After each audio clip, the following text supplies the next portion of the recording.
Video games are not what they used to be. Gone are the days of side-scrolling, princess-saving, bat-whipping, ghost-eating diversions. They are no longer so heavily reliant on creating fun mechanics hung loosely on a thin framework of a plot. Games have become sophisticated, complex sources for meaningful storytelling, player interaction, learning, and meaning-making. Much like games have evolved over time, the composition classroom has evolved as well. As Jody Shipka states, we must acknowledge that literacy and learning have always been multimodal, and that communication has always been a hybrid of blending of visual, written, and oral forms.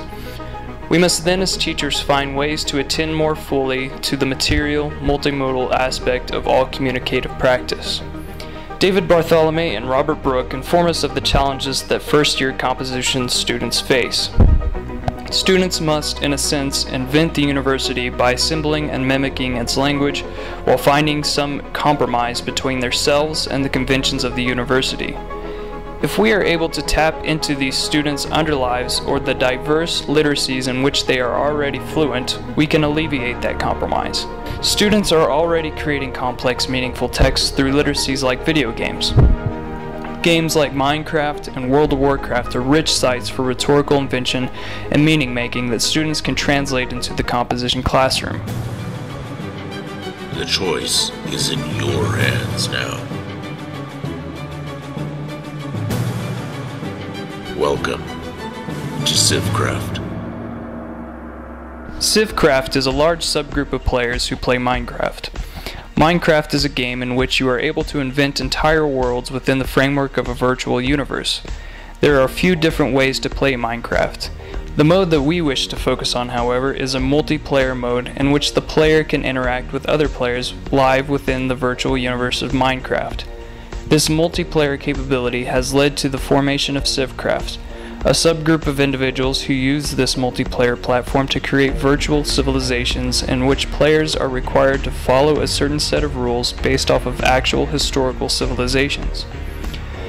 In order to engage in this style of gameplay, players must make incredibly complex rhetorical decisions whenever they are creating their worlds and civilizations.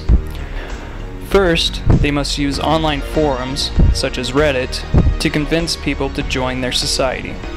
Depending on their style of civilization, be it an oppressive oligarchy or a laissez-faire objectivist society or anything else that they choose, they must convince other players to join them and the world they have created.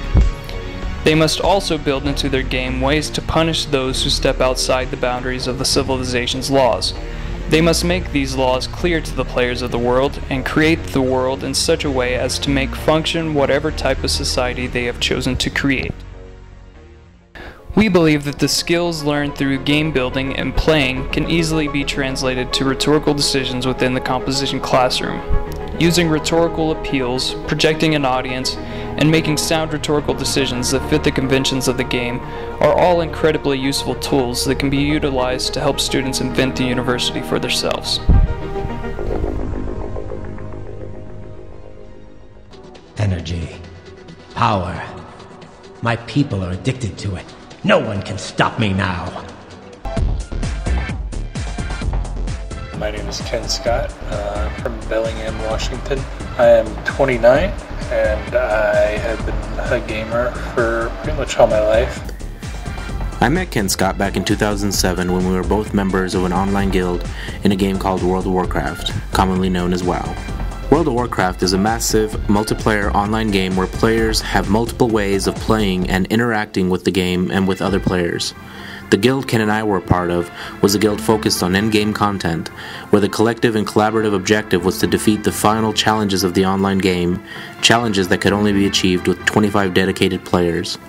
WoW allows each player to experience the online game differently, and in Ken's case, the game was all about giving him a sense of pride. Experiencing the game and killing the hardest bosses before other guilds had achieved it, it sort of gave you a prestige, among your realm.